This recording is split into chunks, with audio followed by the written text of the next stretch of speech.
Society में awareness हो इस केस के लिए आप लोग को बुलाया गया है। हमारे टीम में डॉक्टर अर्चिष्मान दास ऑर्थोपेडिक सर्जन है। एक पेशेंट 4 दिन पहले डेट 9 तारीख को बृहस्पतिवार को उनका एक्सीडेंट होता है। सुबह में 9-10 बजे के आसपास उनका एक्सीडेंट होता है। वो उनको तुरंत लेके आया जाता है महाराजा अग्रसेन सिंह के इमरजेंसी डिपार्टमेंट में। तो यहाँ पर रूटीन जो भी जांच होता है, सब जांच वाँच करने के बाद पाया गया कि उनका ये जो कॉलर बोन होता है, ये कॉलर बोन फ्रैक्चर है। तो कॉलर बोन फ्रैक्चर होने के बाद उन्होंने ऑर्थोपेडिक सर्जन को कॉल किया। डॉक्टर अर्चिष्मान गए, देखा वहाँ पे क्या है। तो इन्होंने एग्जामिनेशन में पाया, जो कि जनरली मिस हो जाता है लोगों से, लेकिन उन्होंने उसको तुरंत उनको पकड़ा कि इनका पल्स बहुत ही कम है। पेशेंट का पल्स बहुत कम है। पल्स कम है मतलब कुछ न कुछ कहीं ना कहीं गड़बड़ी है, इसलिए पल्स कम है। और पेशेंट के हाथ में सेंसेशन नहीं है। तो इन्होंने तुरंत प्लास्टिक सर्जरी कॉल किया कि सर आप आके देखिए, कहीं कुछ वेजल इंजरी हो सकता है, कहीं पे कुछ अदर इंजरी हो सकता है। मैं भी इमीडिएटली वहां पर गया, देखा, तो मुझे लगा कि इसका कोई मेजर वेसल जो कि हार्ट से निकलता है, जो हार्ट से डायरेक्टली निकलता है, उस वेसल में कहीं ना कहीं इंजरी हुई है, जो कि इस हाथ को सप्लाई करता है। तो अब क्लिनिकली तो हमने देख लिया, लेकिन हमको उस पर कुछ जांच कराना था। सीटी स्कैन कराया, उसको बोलते हैं सीटी एंजियोग्राफी। सीटी एंजियोग्राफी करने के बाद पूरा जो छवि होता है, वो छवि आता है, उसमें दिखा एक हार्ट से निकलने वाला एक आर्टरी होता है, सबक्लेवियन आर्टरी, जो कि आपको इस एरिया में पूरा सप्लाई करता है, प्लस हार्ट को सप्लाई करता है। तो सबक्लेवियन आर्टरी वो इंजरी है। फिर रेडियोलॉजिस्ट आए, रेडियोलॉजिस्ट ने देखा, बोला सर ये तो मेजर इंजरी है और ये पूरा का पूरा ये कट चुका है, ये 2 भाग में डिवाइड हो चुका है। तो ये तो एक एक्यूट इमरजेंसी है।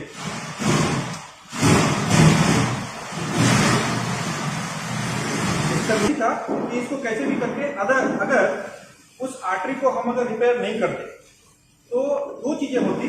पहला तो वो ब्लीडिंग चल रहा था अंदर, वो ब्लीडिंग से पेशेंट खराब होता, और दूसरा जो हाथ में जो ब्लड सप्लाई नहीं है उसके कारण हाथ खराब होता है, काला पड़ जाता है, उसको हाथ को यहां से बाद में निकालना पड़ता है।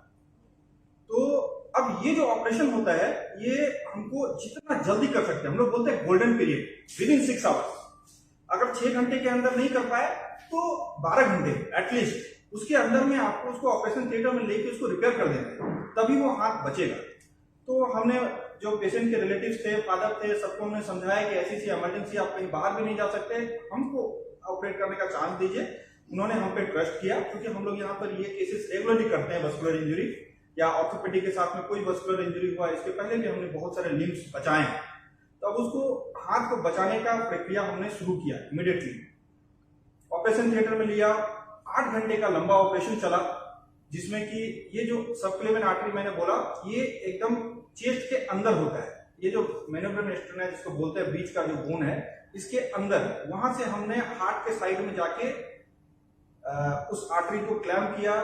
फिर साइड में जहां पर इंजरी है वहां पर वो हमने एक्सप्लोर किया। फिर ये जो जिसको हम लोग एक्जिला बोलते हैं, यहां से जाके, क्योंकि जो इंजरी पार्ट था, जैसे 2 वेसल इंजर्ड हुए तो दोनों अलग अलग हो चुके थे। एटलीस्ट 15 सेंटीमीटर गैप था।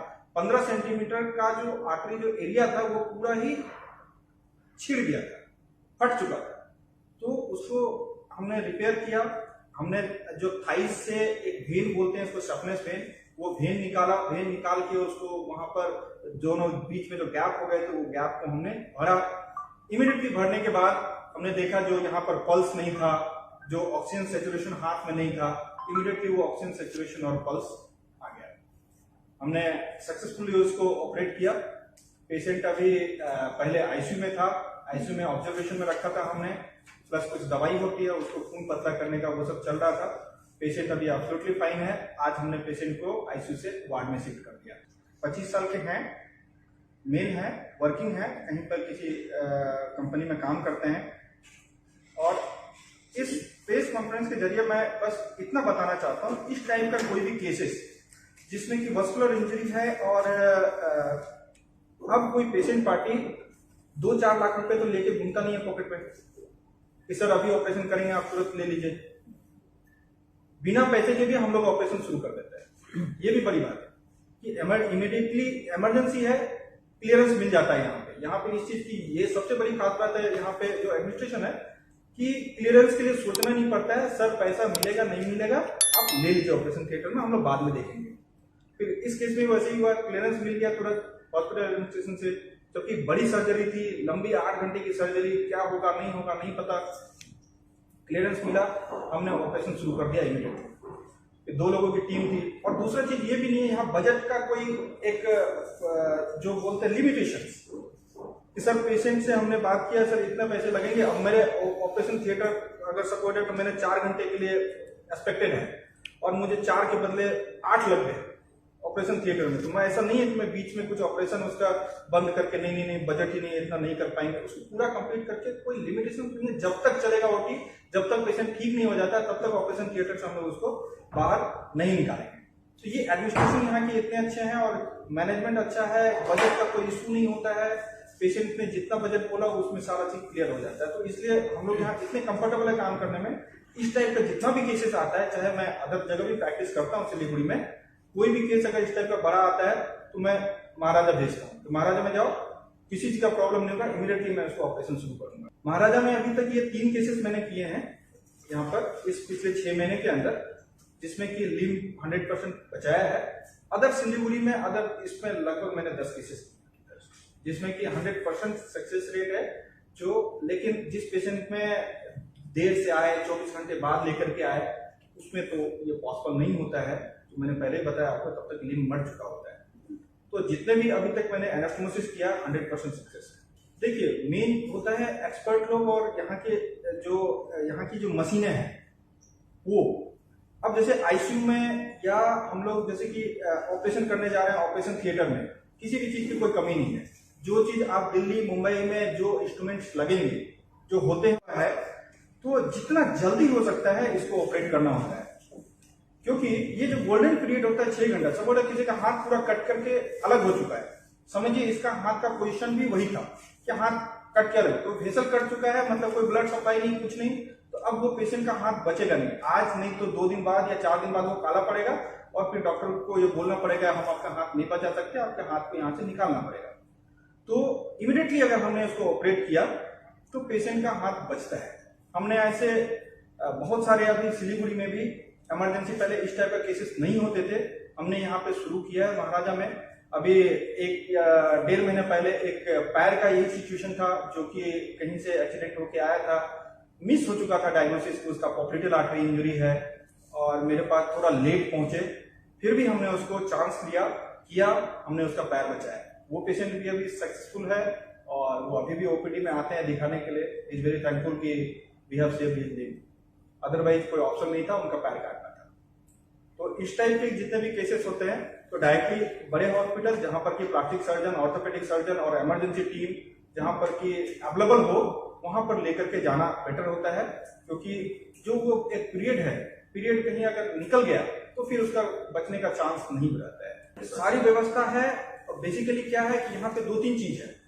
पहली बात, जो इमरजेंसी में जो लोग हैं वो क्वालिफाइड लोग हैं, उनको पता होता है कि किस डिपार्टमेंट को ये केसेस भेजते हैं।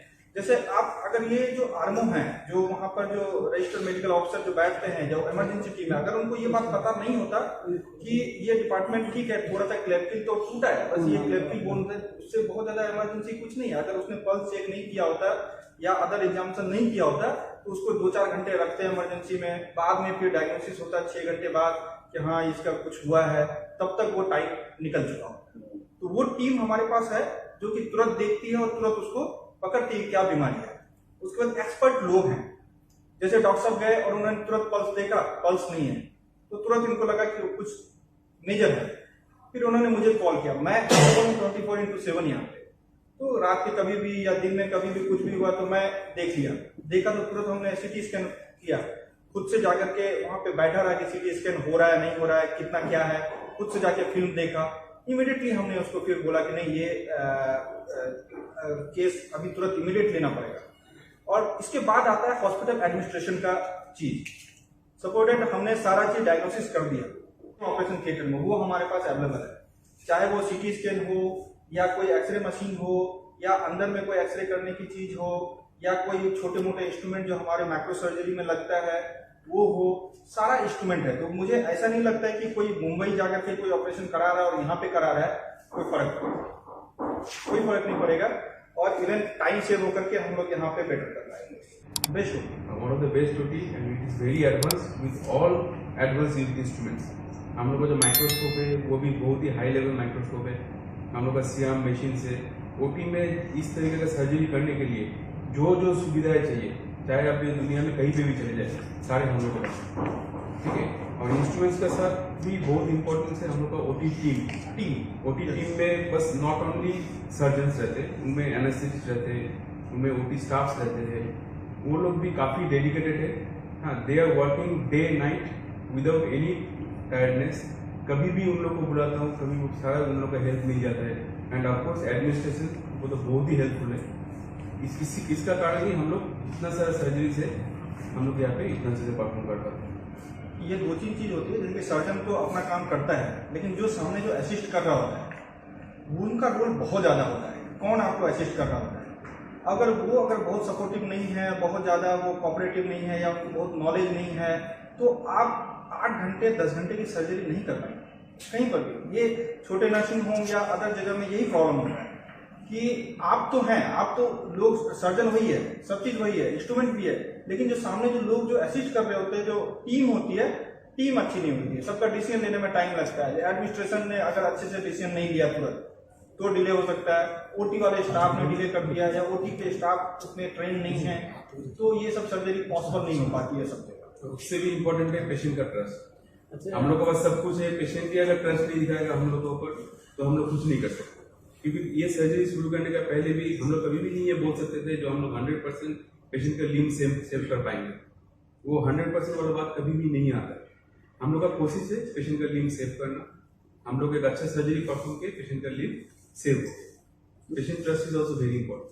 এখানে শুনেছি স্বাস্থ্য সাথী কার্ড নেওয়া হয়, ট্রিটমেন্ট কি স্বাস্থ্য সাথীতে হয়েছে নাকি এরকম কিছু?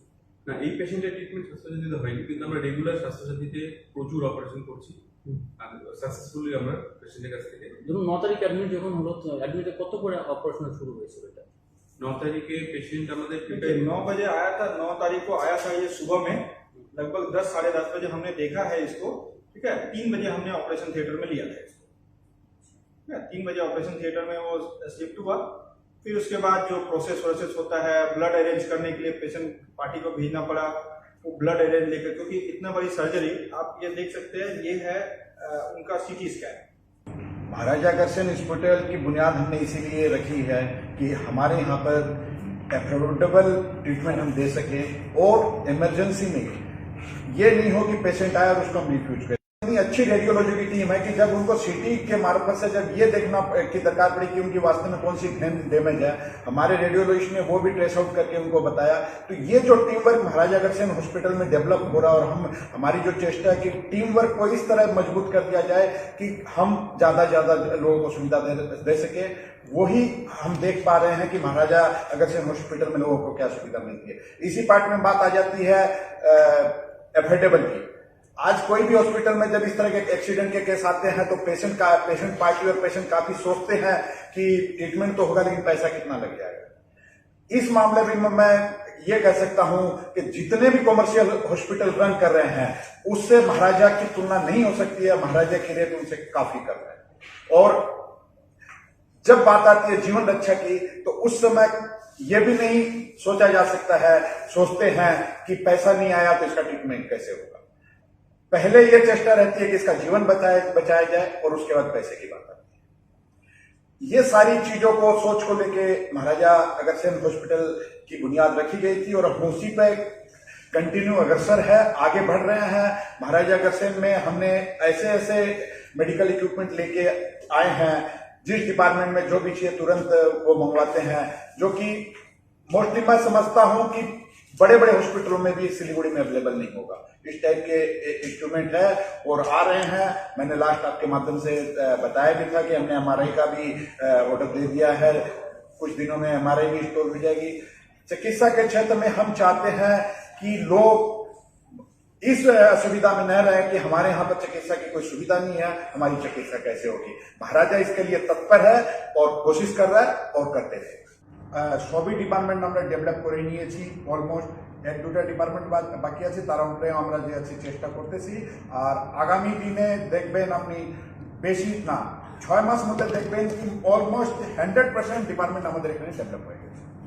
আপনি স্বাস্থ্য সাথীর সম্বন্ধে আমি এতটুকু বলতে পারি কি আমাদের এই লোকালিটিতে যত হসপিটাল আছে তার তুলনা হিসাবে আমরা যত ট্রিটমেন্ট করতেছি স্বাস্থ্য সাথীতে, ওটা আপনি স্বাস্থ্য সাথী দপ্তরে গিয়ে রিপোর্ট পাবেন কি মহারাজা কিরকম চিকিৎসা দিতে পারছে।